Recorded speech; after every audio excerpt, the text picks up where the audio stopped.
కొన్ని సంగతులను ధ్యానించడం, ప్రార్థన చేసుకొని వాక్య ధ్యానంలోకి వెళ్దాం. ప్రార్థన. మహోన్నత మీ దివ్యమైన నామానికి స్తోత్రాలు చెల్లిస్తున్నాం తండ్రి. కృపగలిగిన మరి యొక్క పుణ్యకార్యంలో మిమ్మల్ని చేసి ఈ రీతిగా మిమ్మల్ని ఆత్మలను సత్యంతో ఆరాధించేటువంటి మహాత్మాను మా అందరికీ ఇచ్చినందుకే మీ స్తుతులు చెల్లిస్తున్నాను. అయ్యా, పాడినటువంటి పాటల ద్వారా మీరు మహిమ పొంది ఉన్నారని నమ్ముతున్నాను. కొద్ది సమయం ఆయన మీ యొక్క లేఖనాలను ధ్యానించడానికి సిద్ధపడుతుండగా మా యొక్క ప్రతి హృదయ తలంపును మీ వైపు మాత్రమే తిరుగుటకు సహాయం చేయమని వేడుకొంటున్నాను. వాక్యం వినగలుగుతుండగా వినగలిగినటువంటి చెవిని, భద్రపరిచినటువంటి హృదయాన్ని, నెమరవేసినటువంటి మనస్సాక్షిని, కైకునేటువంటి జీవితాలను నాకును మా అందరినీ ప్రసాదించమని వేడుకొంటున్నాను. మాట్లాడుతున్నది నేను కాదు కానీ కంటే మీ యొక్క నోటికి ఊరగా వాడుకొని అమూల్యమైనటువంటి మీ యొక్క సంగతులను మాకు వెల్లడిపరచమని వేడుకొంటున్నాను. బోధించటకు మీ యొక్క ఉపకారాత్మ సహాయమును నాకు మెండుగా ప్రసాదించమని వేడుకొంటున్నాను. కావలసినటువంటి ప్రియులు అనేకులు ఉన్నారు నాయన.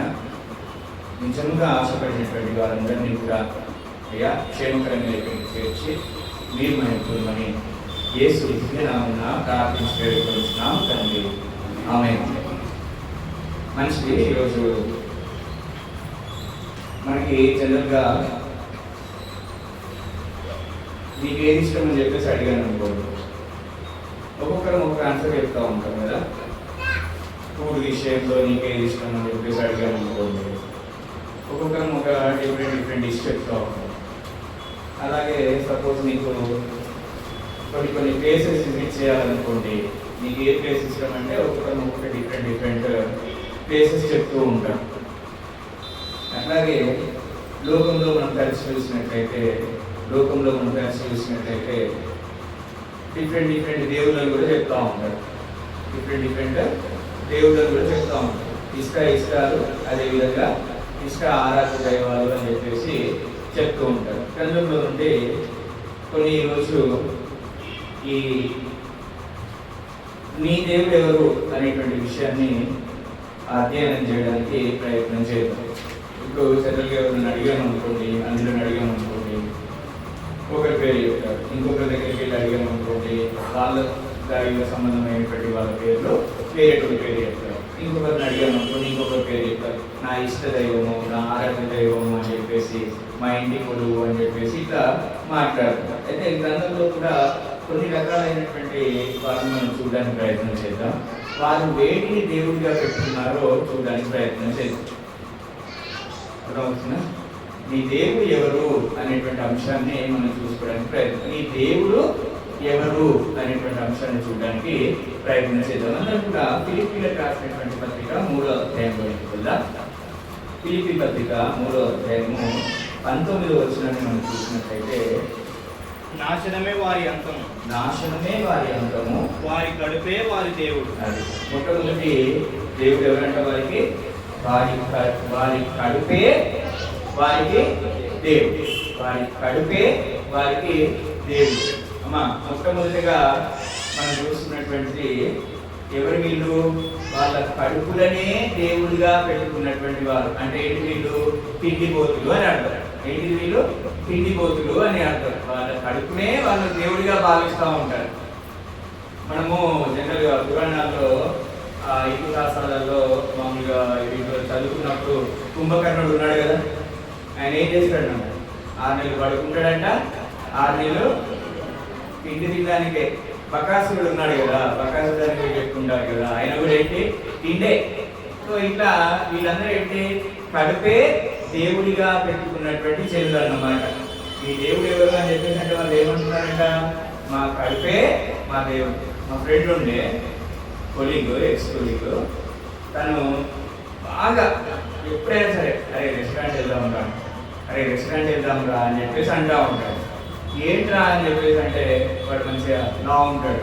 అరే ఈ కడుపు తప్ప ఇంకేం రాదురా మనకు అంటాడు. ఏమంటాడు? కడుపు తప్ప ఇంకేం రాదు మనతోటి. ఎంత తింటే అంత తినాలిరా మనం అని చెప్పేసి చెప్తా ఉంటాడు. మంచిది. వీళ్ళు ఏంటంటే వారి కడుపునే దేవుడిగా పెట్టుకున్నటువంటి ప్రజలు. రోమిలకు రాసినటువంటి పత్రిక 16వ అధ్యాయంలోకి వెళ్దాం ఒకసారి. రోమిలకు రాసినటువంటి పత్రిక 16వ అధ్యాయము 18వ వచనాన్ని మనం చూడడానికి ప్రయత్నం చేద్దాం. అట్టి వారు మన ప్రభు అయిన క్రీస్తుకు కాక తమ కడుపునకే దాసులు. అది వాళ్ళు ఎవరంట? వాళ్ళ కడుపులకే వాళ్ళు దాసులుగా ఉన్నటువంటి, కడుపునే వాళ్ళు దేవునిగా పెట్టుకున్నటువంటి ప్రజలుగా ఉన్నారు. అంటే దేవుణ్ణి కాకుండా వారి యొక్క కడుపునే ఏంటంటే బ్రతకడానికి తినాలి, తినడానికే బ్రతకడు, బ్రతకడానికి తినాలి, తినడానికే బ్రతకాలన్నమాట వీళ్ళు. అదిగో అటువంటి రకాలైనటువంటి వీళ్ళు ప్రభువు కాక వారి యొక్క కడుపునే దేవుడిగా పెట్టుకున్నటువంటి ప్రజలుగా మనం చూస్తాం. ఒకసారి తీతు పత్రికకి వెళ్దాం. తీతు పత్రికకి వెళ్ళి 1వ అధ్యాయము 12వ వచనాన్ని చూద్దాం. తీతు పత్రిక 1వ అధ్యాయం 12వ వచనాన్ని చూద్దాం.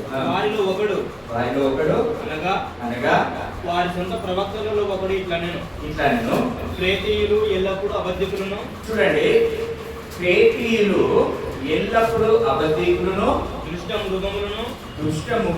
మృగములను సోమరులకు తిండిపోతులై ఉన్నారు. సోమరులకు ఏమున్నారట? తిండిపోతులై ఉన్నారు. ఎవరు వీళ్ళు? క్రేతీయులు. ఈ క్రేతీయులు అనేటువంటి ఒక సమాజం ఉంది. వాళ్ళు సోమరులు తిండిపోతులై ఉన్నారు అని చెప్పేసి లేఖనము సెలవిస్తా ఉంది. అంటే ఏంటి? వీళ్ళు కడుపునే దేవుడిగా పెట్టుకున్నటువంటి ప్రజలు క్రేతీయులు. వాళ్ళ గతి ఏమవుతుంది అనేది జెఫన్యా గ్రంథంలోనికి వెళ్దాం ఒకసారి అందరం కూడా. జెఫన్యా గ్రంథము 2వ అధ్యాయము 5వ వచనంలోనికి వెళ్దాం.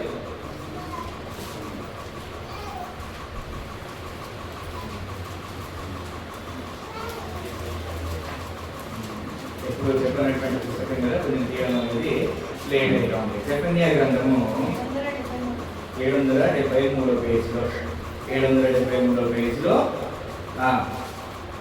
2వ అధ్యాయము 5వ వచనాన్ని చూద్దాం. సముద్ర ప్రాంతమందు క్రేతీయులారా, అక్కడ తీతు పత్రికలో చదువుకున్నాం కదా క్రేతీయులు అని చెప్పేసి. ఆ క్రేతీయులు ఎవరై ఉన్నారంట? సోమరులు తిండిపోతులై ఉన్నారంట. ఇదిగో వాళ్ళని గురించి దేవుడు ఇక్కడ చెప్తున్నాడు. జెఫన్యా గ్రంథం ఏమని చెప్తున్నాడు చూడండి. సముద్ర తీరంలో ఉండేటువంటి క్రేతీయులారా, మీకు శ్రమ.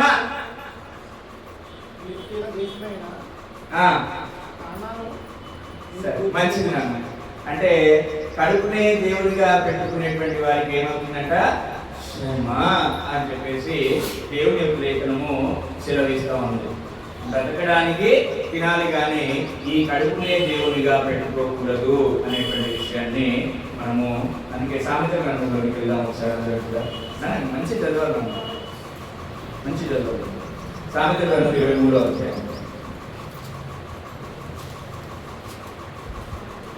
నీవు ఏలుకొందు 2-3 వచనాలు. నీవు తిండిపోతువైన ఎడల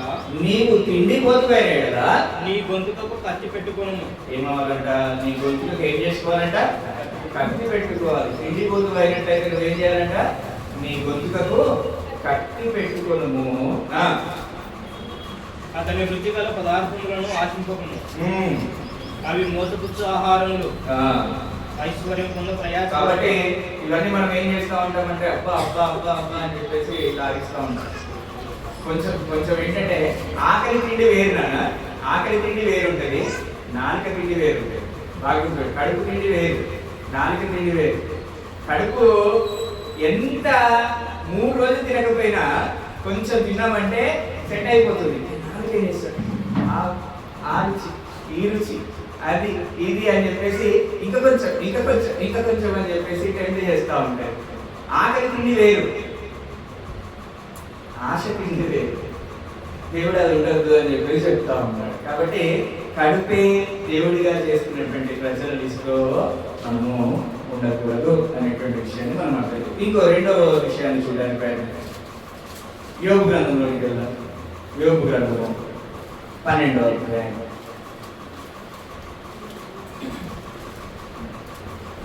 యోబు గ్రంథం 12వ అధ్యాయం 6వ వచనం.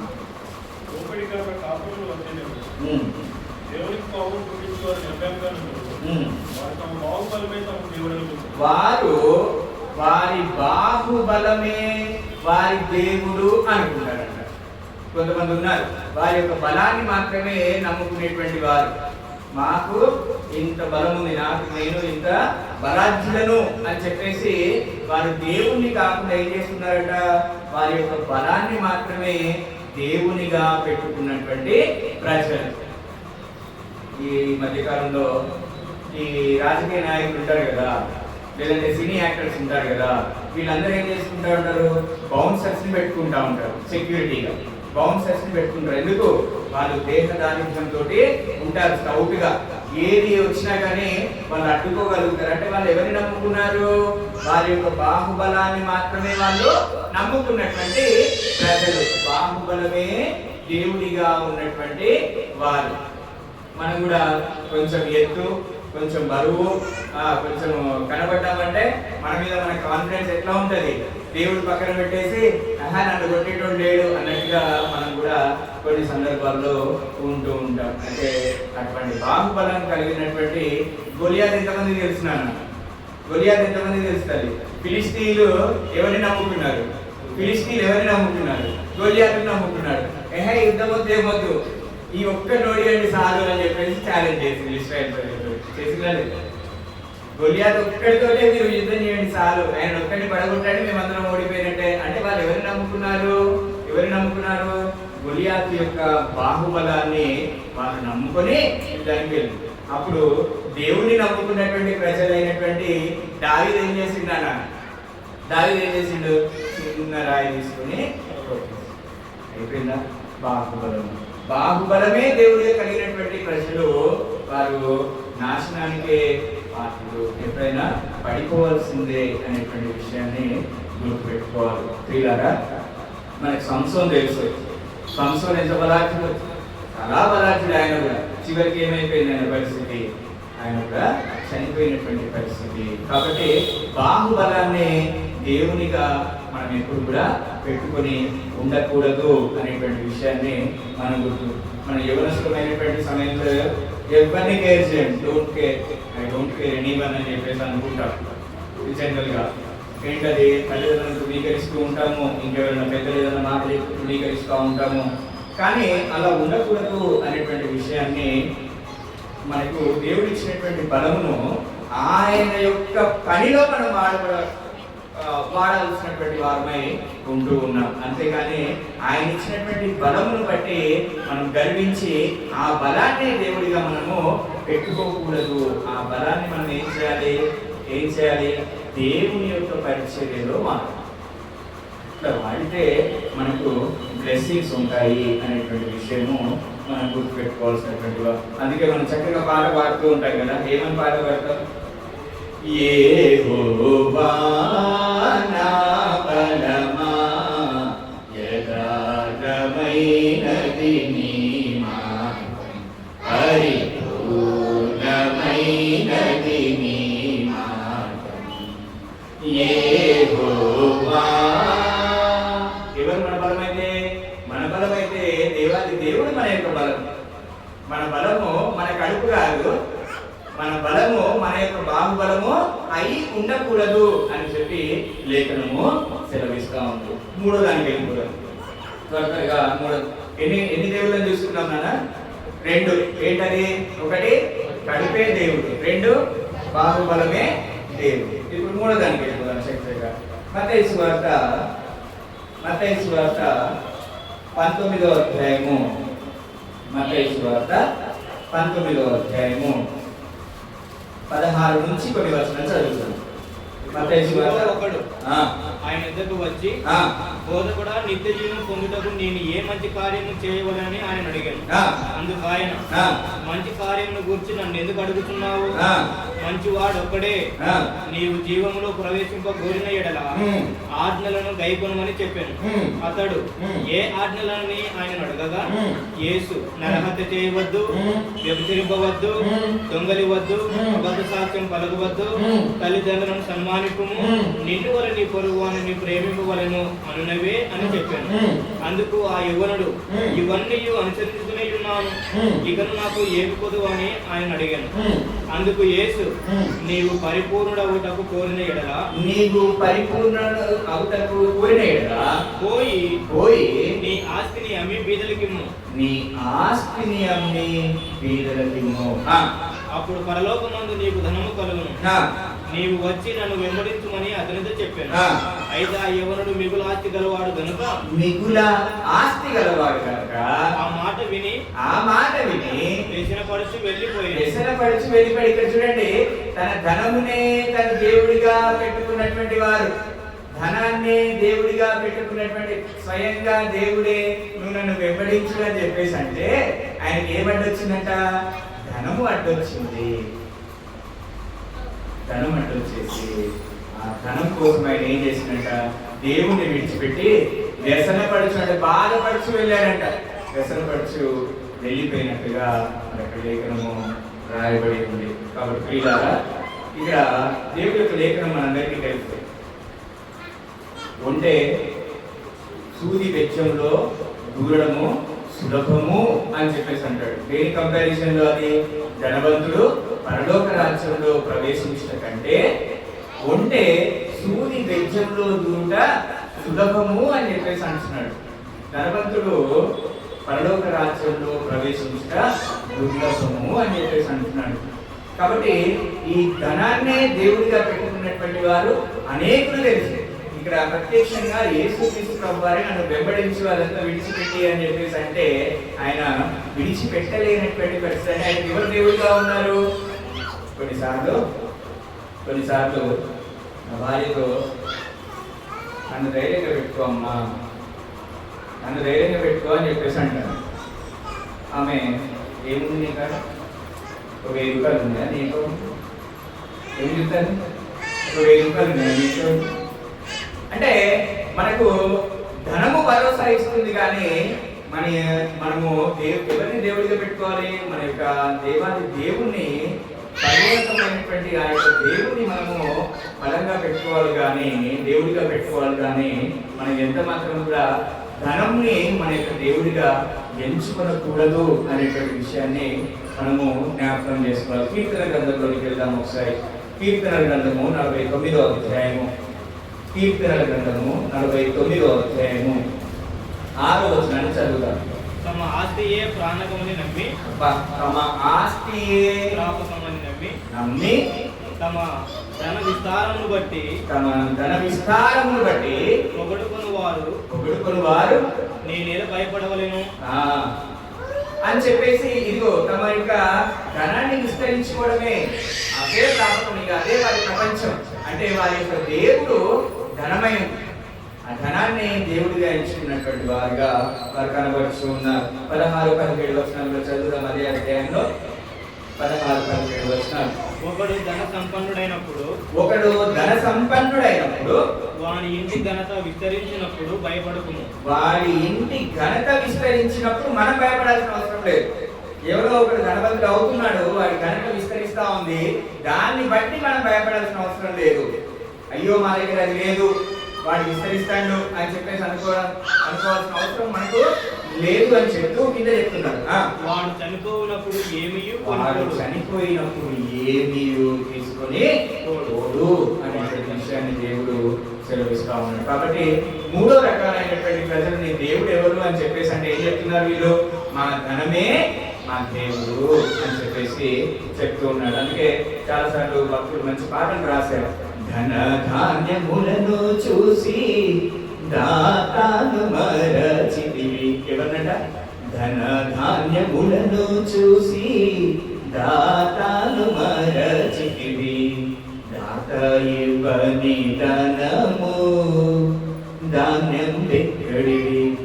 కాబట్టి ఇలాగా దేవుడు చెప్పినటువంటి మాట, ధనమునే దేవునిగా పెట్టుకోకూడదు. ఎందుకంటే కొలసీల రాసినటువంటి పత్రికలో మనం చూసినట్లయితే కొలస్సీ పత్రిక 2వ అధ్యాయము 3వ వచనంలో మనం చూస్తే ఆయన ఈ విధంగా చెప్తున్నాడు. కొలస్సీ 2వ అధ్యాయం 3వ వచనం. బుద్ధి జ్ఞానముల సర్వ సంపదలు బుద్ధి జ్ఞానముల సర్వ సంపదలు ఆయన యందే గుప్తములై ఉన్నవి. ఇంకా ఆయన దగ్గర ఆయనే మన తోడుగా ఉన్నప్పుడు ఇంకా మనకి ఎక్స్టర్నల్ ధనము, ఆస్తి, సంపద అవన్నీ కూడా మనం దేవుడిగా పెట్టుకోకూడదు. ఎందుకంటే బుద్ధి జ్ఞానముల సర్వ సంపదలు ఆయన అందున్నాయి. అంటే మన యొక్క దేవాది దేవుని అందున్నాయి, కానీ ఆ యొక్క ధనాన్ని దేవుడిగా మనం పెట్టుకోకూడదు అనేటువంటి విషయాన్ని మనము అర్థం చేసుకోవాల్సినటువంటి వారిని ఉంటూ ఉన్నాం వీళ్ళారా. అందుకనే మత్తయి సువార్త 6వ అధ్యాయంలో మనందరికీ తెలుసు, భూమి మీద మీకోసము ధనాన్ని కూర్చుకొనవద్దు అని చెప్పేసి అంటున్నాడు దేవుడు. భూమి మీద మీ గురించి ధనాన్ని కూర్చుకొనవద్దు అని చెప్పేసి చెప్తున్నాడు కదా. ఇక్కడ ఏమవుతుందంట, తుప్పు పడతాయి, చిమ్మెట పడతాయి, లేదంటే దొంగలు వచ్చి ఎత్తుకోబోతారు. కానీ ఎక్కడ ధనాన్ని కూర్చుకోవాలంటే మనకి పరలోకంలో మన యొక్క ధనాన్ని కూర్చుకోవాల్సినటువంటి వారమై ఉంటూ ఉన్నాం. అందుకనే యేసు ప్రభు వారు తన దరిద్రత వలన మనల్ని ధనవంతులుగా చేసెను అనే యొక్క లేఖనము రాయబడి ఉంది. కాబట్టి 3 రకాలైనటువంటి వారు ఎందుకంటే వారి యొక్క ధనాన్ని వారి యొక్క దేవునిగా పెట్టుకున్నటువంటి వారు. ఎంతమందిని చూసాము నన్ను ఇప్పుడు మనము? ఎంతమందిని చూసాము? 3 రకాలైనటువంటి దేవుళ్ళని కలిగి ఉన్నారు. ఎవరెవరు వారు? కడుపునే దేవుడిగా పెట్టుకున్నటువంటి వారు, ఆ తర్వాత వారి యొక్క బలాన్ని వారి దేవుడిగా పెట్టుకున్నటువంటి వారు, 3వ వారు ధనాన్ని వారు వారి యొక్క దేవుడిగా పెట్టుకున్నటువంటి వారు. వీళ్ళారా బలము, ధనము, కడుపు ఇవన్నీ కూడా గతించిపోయేది కదా. ధనము ఎంత సంపాదించినా మనం దాన్ని అనుభవించలేము. ఒకసారి కన్ను మూసిన తర్వాత అనుభవించగలుగుతామా? అవి వెళ్ళిపోతాయి, మన తర్వాత తరం వాళ్ళకి పోతాయి. అందుకనే ప్రసంగి గ్రంథంలో మంచి మాట్లాడతాడు. ఆయన ఏమంటాడు, ఇదిగో 3 పూటలు మీరు అన్నం తినడమే మహాభాగ్యము అని చెప్పేసి అంటాడు ఆయన. 3 పూటలు మీరు అన్నం తినడమే మహాభాగ్యం అని చెప్పేసి అంటాడు. 5 వేలు 3 పూటలు నోట్లోకి వేస్తే దానికన్నా మించినటువంటి మహాభాగ్యం ఏమీ లేదు. ఎంత సంపద ఉన్నా, ఎంత బలం ఉన్నా ఒకనొక రోజు ఏమి తినలేనటువంటి పరిస్థితిలోకి వెళ్ళిపోతాము. అవన్నీ కూడా ఇక్కడ విడిచిపెట్టి వెళ్ళాల్సి వచ్చేటువంటి వారంగా ఉన్నారు. ఒకసారి అందరూ కూడా యెషయా గ్రంథంలోకి వెళ్దాం. యెషయా గ్రంథం 40వ అధ్యాయం. యెషయా గ్రంథము 40వ అధ్యాయము 29వ వచనాన్ని మనం చూస్తే, యెషయా గ్రంథము 40వ అధ్యాయము 29వ వచనాన్ని మనం గమనించినట్లయితే అక్కడ సొమ్మసిల్లు వారికి బలం ఇచ్చేటువంటి వాడు ఆయన. అంటే మనకు బలం లేదు, మన శారీరకంగా దారుణ్యంగా లేవు, లేదంటే వాళ్ళ బలాన్ని దేవుడిగా నమ్ముకునేటువంటి వారు ఉన్నారు అని చెప్పేసి మనం అనుకోవడానికి లేదు. ఎందుకంటే మన దేవుడు సొమ్మసిల్లినా కానీ మనకు బలాన్ని ఇచ్చేటువంటి దేవుడు మన దేవుడు. అంత గొప్ప దేవుడిని మనం కలిగి ఉన్నాం కాబట్టి ఇంకా మనము మన యొక్క బలాన్ని పెట్టుకోవాల్సినటువంటి అవసరము లేదు అనేటువంటి విషయాన్ని గుర్తుపెట్టుకోవాలి. మంచిది. 4వ రకమైనటువంటి దానికి వెళ్ళిపోదాం మనం ఇప్పుడు. రోమీలకు రాసిన పత్రిక 1వ అధ్యాయము. రోమీలకు రాసినటువంటి పత్రిక 1వ అధ్యాయము 18 నుంచి కొన్ని వచనాలు చదువుతున్నారు. దుర్నీతి చేత సత్యమును అడ్డగించు మనుషుల యొక్క సమస్త భక్తిహీనత మీదను దుర్నీతి మీదను దేవుని కోపము పరలోకము నుండి బయలుపరచబడుతున్నది. ఎందుకనగా దేవుని గూర్చి తెలియ సత్యమైనది ఏదో అది వారి మధ్య విషదమై ఉన్నది. దేవుడు అది వారికి విషదపరిచెను. ఆయన అదృశ్య లక్షణములను అనగా ఆయన నిత్య శక్తియు దేవత్వమును జగదుత్పత్తికి మొదలుకొని సృష్టింపబడిన వస్తువులను ఆలోచించుట వలన తేటపడుచున్నవి గనుక వారు నిరుత్తరులై ఉన్నారు. మరియు వారు దేవుని ఎరిగియు ఆయనను దేవునిగా మహిమపరచలేదు. కృతజ్ఞతాస్తుతులు చెల్లింపను లేదు కానీ తమ వాదముల యందు వ్యర్థులైరి. వారి అవివేక హృదయము అంధకారమాయను. తాము జ్ఞానులమని చెప్పుకొనుచు బుద్ధిహీనులైరి. వారు అక్షరుడకు దేవుని అటు వారు దేవుని సత్యమును అసత్యములకు మార్చి సృష్టికర్తకు ప్రతిగా సృష్టమును పూజించి ఇది వీళ్ళు 4 రకాలైనటువంటి వారు. అంటే సృష్టికర్తను కాకుండా వీళ్ళు సృష్టిని పూజించేటువంటి వారు. సృష్టికర్తను కాకుండా సృష్టిని పూజించేటువంటి వారు ఉన్నారు. వారికి దేవుడు ఎవరు అని చెప్పేసి అంటే సృష్టిని చూపెడతారు వారు. అంటే మనం అంటే ఎవరిని విమర్శించడం కాదు, ఎవరి విశ్వాసం వాళ్ళది, కానీ నిజమైనటువంటి విశ్వాసం మంచిది. అయితే వాళ్ళు చెట్లను, సూర్యుడిని, చంద్రుడిని, ఆకాశ నక్షత్రాలను, పక్షులను, పురుగులను, ఇదిగో వీటిని దేవుడిగా సేవిస్తూ ఉంటారు. సృష్టికర్తను పక్కన పెట్టి సృష్టిని పూజిస్తారు. అంటే వారికి మీ దేవుడు ఎవరు అని చెప్పేసి అంటే వారు ఏం చెప్తారంటే సృష్టి మా దేవుడు అని చెప్పేటువంటి ప్రజలు. లేదంటే అలాంటి వారిని విగ్రహాలే వారి యొక్క దేవునిగా ఉన్నటువంటి వారిగా మనము చూస్తా ఉన్నాం. నిర్గమాకాండంలోనికి వెళ్తే నిర్గమాకాండం 32వ అధ్యాయంలో అక్కడ మోషే కొంచెం తడువు చేసిండు. మోషే కొండ మీదకి వెళ్ళినప్పుడు ఆయన రావడం ఆలస్యం అవుతుంది. ఆలస్యమైనప్పుడు ఆ కొండ కింద ఉన్నటువంటి ఇశ్రాయేలు ప్రజలందరూ ఏం చేసి అహరోను దగ్గరికి వెళ్ళి, బాబు ఈ మోషే ఏమైందో, నాన్న చిన్నపిల్లల్ని కొంచెం కంట్రోల్లో పెట్టుకోండి, అసలు ఎవరు ముందుకు వెళ్ళదు. చిన్నపిల్లల్ని వాళ్ళకి ఏం కావాలో అది ఇచ్చేసేయండి.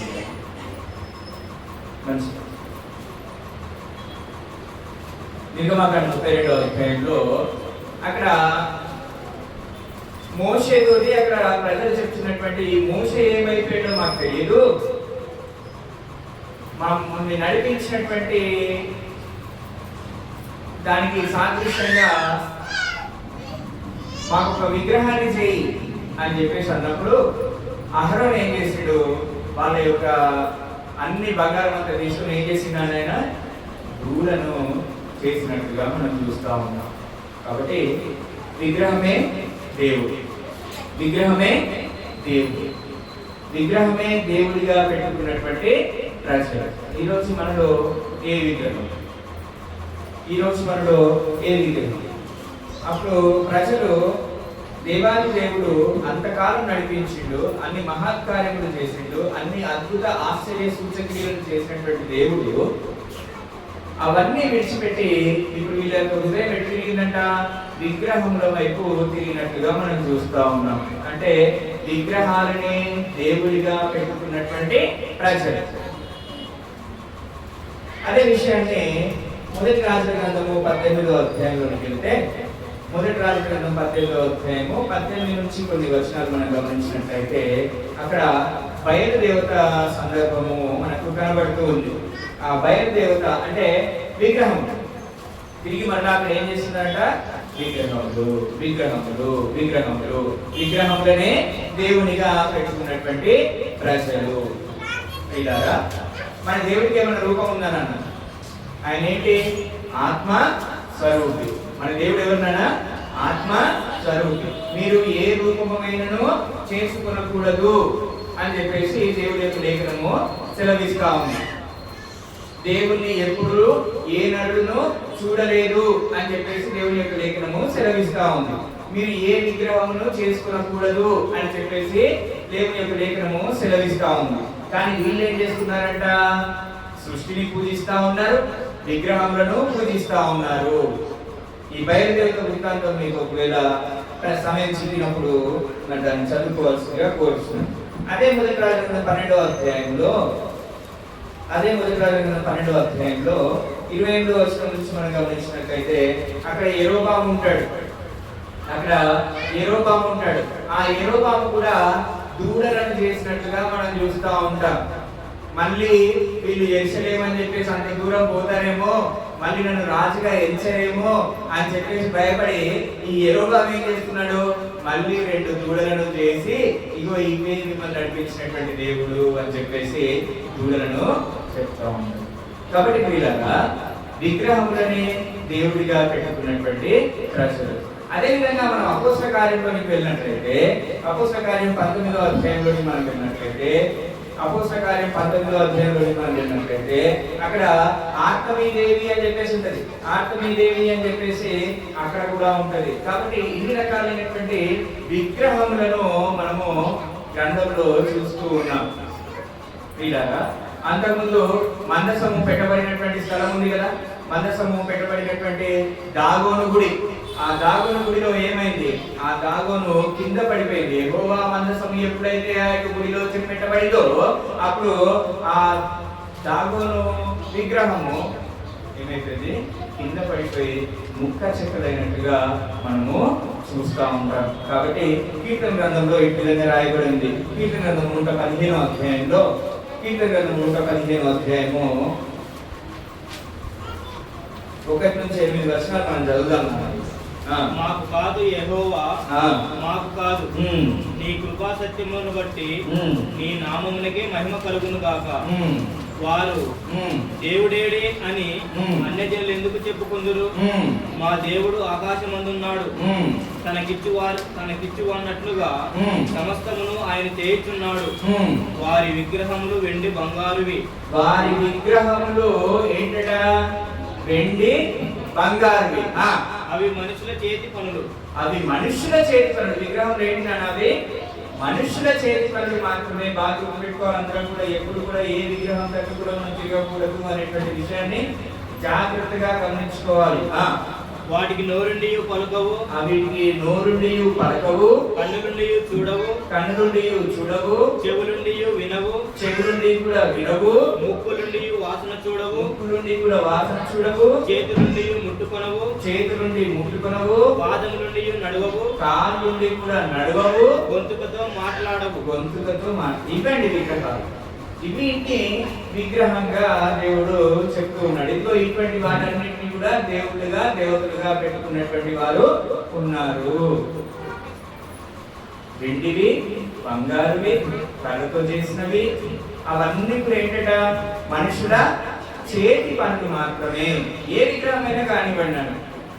అది ఫర్ ఎగ్జాంపుల్ ఇప్పుడు ఆ మరియమ్మ విగ్రహం ఉందనుకోండి, ఆర్సీఎం చర్చెస్ లో మనం చూస్తాం. అది కూడా విగ్రహమే, మనుషుల చేతులతో చేయబడినటువంటి విగ్రహమే. అది కూడా యేసుక్రీస్తు బొమ్మ ఉందనుకోండి, అది కూడా విగ్రహమే. దేవుడు ఏమంటున్నాడంటే ఏ విగ్రహానికి నువ్వు సాగిలపడకూడదు అని చెప్పేసి అంటున్నాడు.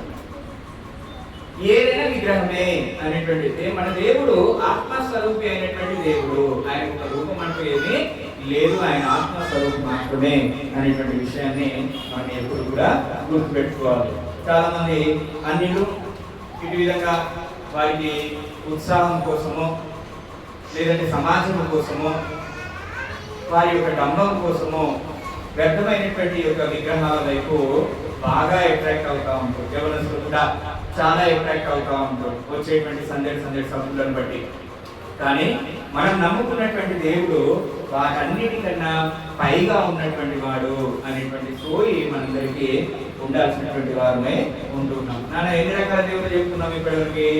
అయ్యా చెప్పండి, ఏంటవి? వారి కడుపే వారి దేవుడు, తర్వాత బాహుబలమే వారి దేవుడు, ధనమే వారి యొక్క దేవుడు, విగ్రహములే వారి యొక్క దేవుడు, లేదంటే ప్రకృతి కూడా వారి యొక్క దేవుడు అనేటువంటి విషయాన్ని తెలుసుకున్నాం. ఇంకొకరిని తెలుసుకోవడానికి ప్రయత్నం చేద్దాం. ఇంకొక 2-3 తెలుసుకోవడానికి ప్రయత్నం చేద్దాం. చాలా మంది వారి యొక్క అందాన్ని చూసి మురిసిపోతా ఉంటారు.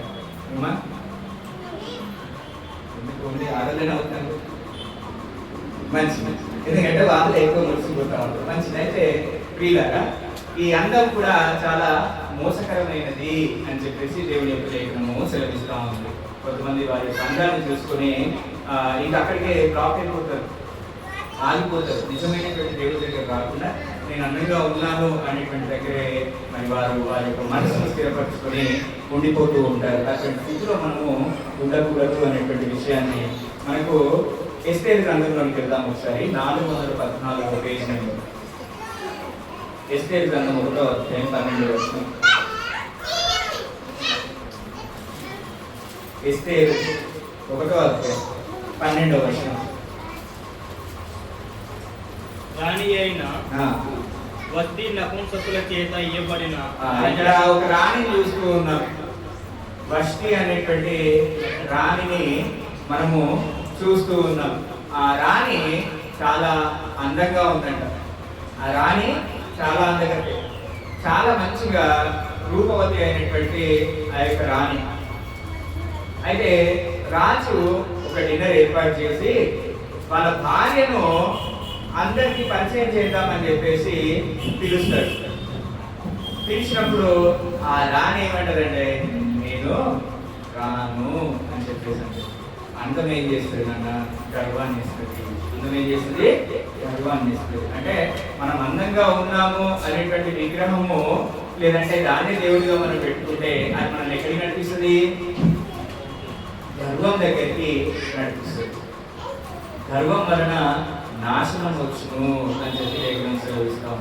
ఆ గర్వం వలన ఆ వస్తీ రాణి తన యొక్క పొజిషన్లో నుంచి పోయి అప్పుడు ఎస్తేరు మహారాణిగా అయినట్టుగా మనం చూస్తూ ఉంటాం. కాబట్టి సామెతల 31వ అధ్యాయంలో కూడా చివరి వచనంలో కూడా మనం చూస్తాం. 30వ వచనంలో అందము మోసకరము, సౌందర్యము వ్యర్థము అనేటువంటి విషయం మనందరికీ తెలుసు. కాబట్టి ఈ సౌందర్యాన్ని లేదంటే అందముని దేవునిగా పెట్టుకున్నటువంటి వారందరూ కూడా చాలా జాగ్రత్తగా ఉండాల్సినటువంటి వారిని ఉంటూ ఉంటారు. ఎన్నికలు వచ్చిన పాట ఎంతమందికి వచ్చినా అందులో చివరి చరణం అందం మాయా సౌందర్యం వ్యర్థం. ఇది ఉందా ఎక్కడన్నా మీ స్థానిక సంఘాల్లో? అక్కడ మీరు అక్కడక్కడ మంచిది. ఈ అందము మోసకరము, సౌందర్యము వ్యర్థము. అదే మనము మన యొక్క దేవుడిగా ఎంత మాత్రం కూడా పెట్టుకోకూడదు అనేటువంటి విషయాన్ని చాలా మంది అధికారమే వారి యొక్క దేవుడిగా పెట్టుకుంటారు. అధికారమే వారి యొక్క దేవుడిగా పెట్టుకునేటువంటి ప్రజలు ఉంటారు. నెబుకద్నెజరు ఏంటన్నా? ఆయన యొక్క రాజు. ఆయన అధికారమును బట్టి ఆయన ఏం చేసిండు? విగ్రహాన్ని పెట్టడము. అధికారమే దేవుడు. అన్నీ నేను పెట్టినటువంటి విగ్రహమునే మీరు పూజించారు. అధికారాన్ని దేవుడిగా పెట్టుకునేటువంటి నెబుకద్నెజరు ఏమైనా దేవుడు ఒక్క దెబ్బ కొడితే ఎక్కడికి వచ్చి పడ్డాడు? గడ్డి తిన్నాడు. అంతటి గొప్ప మహారాజు, అంత అధికారం కలిగినటువంటి వాడు, ఆ అధికారం వలన వచ్చినటువంటి గర్వం చేత ఆయన ఏం చేసిండు? ఒక విగ్రహాన్ని పెట్టి మీరందరూ కూడా ఈ యొక్క విగ్రహానికి సాగిలపడాలి అని చెప్పేసి చెప్పారు. ఏమైపోయినైనా గట్టి తిన్నట్టుగా మనం చూస్తాం. కాబట్టి అధికారం ఈరోజు మనం ఏ పొజిషన్లో అయినా ఉండొచ్చు. ఈరోజు మనము ఏ పొజిషన్లో అయినా ఉండొచ్చు. కానీ ఆ పొజిషనే మనకి దేవుడిగా ఉండకూడదు. ఏ అధికారంలో మనం ఉన్నా కానీ ఆ అధికారమే మనకు దేవుడిగా ఉండకూడదు అనేటువంటి విషయాన్ని మనము గుర్తుపెట్టుకోవాల్సినటువంటి వారమే ఉంటున్నాం. సర్వ అధికారము కూడా ఎవరికి ఇవ్వబడింది? క్రీస్తు ప్రభువారికి ఇవ్వబడింది అనేటువంటి విషయాన్ని గుర్తుపెట్టుకోవాలి. మన సర్వాధికారి అయినటువంటి క్రీస్తు ఎల్లప్పుడూ స్తోత్రార్హుడై ఉన్నాడు అనేటువంటి విషయాన్ని మనము, మన అధికారి ఎవరై ఉన్నారు? ఆయన. కానీ మనకున్నటువంటి అధికారమును బట్టి మనం దాన్ని దేవుడిగా పెట్టుకోకూడదు అనేటువంటి విషయము మనము అర్థం చేసుకోగలగాలి. ఏ రోజు ఉన్నాడు? ఒక రోజు ఏ రోజు బాగా మాట్లాడుతున్నాడు. పుస్తకాలలో మనం చూస్తాం 12వ అధ్యాయంలో. ఏ రోజు తన అధికారంతో చక్కగా మాట్లాడతాడు. మాట్లాడినప్పుడు అందరూ కూడా ఇది మానవ స్వరం కాదు, దేవుడి యొక్క స్వరమే అని చెప్పేసి నేర్చుకుంటారు. ఆయన యొక్క అధికారంతో ఆయనకి ఏమొచ్చింది? గర్వం వచ్చేసింది. గర్వం వచ్చినప్పుడు ఏమైపోయింది? ఆయన పడిపోయినట్టుగా, పుష్కొచ్చినట్టుగా మనం కూడా చూడగలుగుతాం. కాబట్టి ప్రియులారా, ఇటు విధంగా అధికారమును మన యొక్క దేవుడిగా మనము ఉంచుకోకూడదు అనేటువంటి విషయాన్ని కొరింథీయులకు రాసినటువంటి మొదటి పత్రిక 15వ అధ్యాయం 24వ వచనం రాసుకోండి. అది ఆ అధికారము క్రీస్తుకి ఇవ్వబడింది. ఆ అధికారము క్రీస్తు సంఘము అనేటువంటి విషయాన్ని మనము గుర్తుపెట్టుకోవాలి. తర్వాత రకమైనటువంటి ప్రజల్లోనికి వెళ్దాం. మనము మనుషులను లేదంటే బోధకులను మరి దేవుడిగా పెట్టుకునేటువంటి వారు ఉన్నారు అనేటువంటి విషయాన్ని మనం చూడడానికి ప్రయత్నం చేద్దాం. తిమోతికి రాసినటువంటి మొదటి పత్రిక 1వ అధ్యాయము చివరి వచనాలు చూద్దాం ఒకసారి. తిమోతికి రాసినటువంటి మొదటి పత్రిక 1వ అధ్యాయము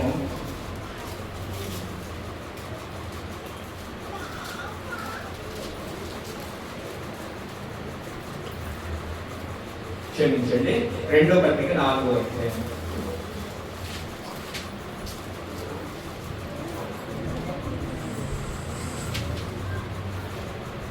4వ అధ్యాయం 2-3 వచనాలు. వాక్యం ప్రకటించు. సంపూర్ణమైన దీర్ఘశాంతముతో ఉపదేశించుచు ఎందుకనగా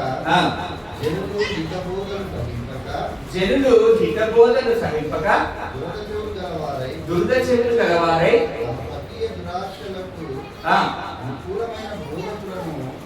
అనుకూలమైనటువంటి బోధకులను తమ కొరకు పోగు చేసుకొని కల్పనా కథల వైపు తిరిగి కాలము చూడండి, దేవుడు చెప్తున్నటువంటి మాట మనం గమనించినట్లయితే, దురద చెవులు గలవారే తమ కొరకు అనుకూల బోధను బోధించేటువంటి బోధకులను మాత్రమే వారు దేవుడిగా పెట్టుకునేటువంటి పరిస్థితి.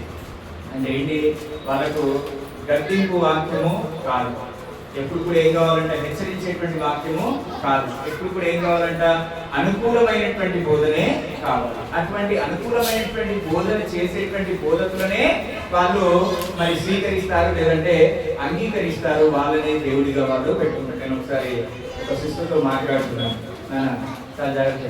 ఒక సిస్టర్తో మాట్లాడేటప్పుడు, అమ్మా గ్రంథంలో ప్రతి ఆదివారము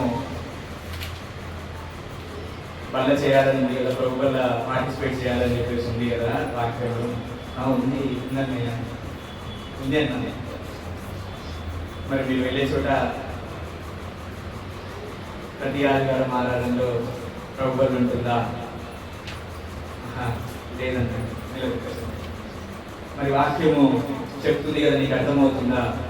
అర్థమవుతుంది, కానీ మా సేవకుడు మంచోడు.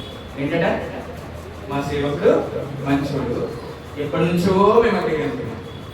ఎప్పటి నుంచి అంట, ఎప్పటి నుంచో మేము అక్కడికి వెళ్తున్నాం. అంటే ఏంటన్న, వాళ్ళకి వాక్యం అవసరం లేదు, వాక్యము వద్దు, వాళ్ళకి కావాల్సింది ఏంటి, వారికి అనుకూలమైనటువంటి బోధను వాళ్ళు అక్కడ వినగలుగుతున్నారు. వాక్యాన్ని పక్కన పెట్టేసేటువంటి స్థితి. ఇంకొక సిస్టర్ని అడిగితే ఒకసారి, నాకు ఆ పాస్టర్ గారు అంటే చాలా ఇష్టం అన్నది. ఆ పాస్టర్ గారు అంటే చాలా ఇష్టం, దేవుడు కాదు ఇష్టం, దేవుని యొక్క వాక్యం కాదు. కాబట్టి ఇటువంటి బోధకులనే, అంటే మనము మన విశ్వాసము ఎవరిని చూసి నడవాలన్నా, విశ్వాసములకు కర్తయు దాన్ని కొనసాగించేవాడునైనా యేసు వైపు చూసి నడవాలన్నాడు దేవుడు కదా. యేసు వైపు చూడాలంటే మనం ఏం చేస్తున్నామంటే, బోధకుల వైపు చూసి మన యొక్క విశ్వాసాన్ని కొనసాగి, అది చాలా తప్పు.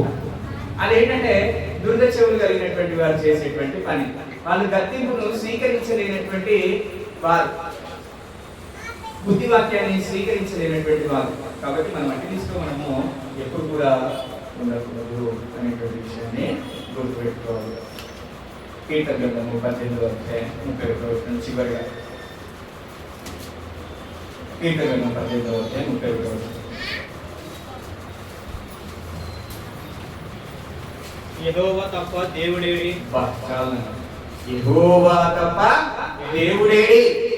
ఇంతవరకు మనం చూసాం, ఏమేం చూసాము, వారి కడుపే వారి యొక్క దేవుడు, వారి యొక్క బాహుబలమే వారి యొక్క దేవుడు, వారి యొక్క ధనమే వారి యొక్క దేవుడు, మరి అదేవిధంగా వారి యొక్క అధికారమే వారి యొక్క దేవుడు, వారి యొక్క అందమే వారి యొక్క దేవుడు, విగ్రహములే వారి యొక్క దేవుడు, ఇవన్నీ బోధకులే దేవుడు అనేటువంటి విషయాన్ని చూస్తూ ఈరోజు యెహోవా తప్ప దేవుడు ఏడి.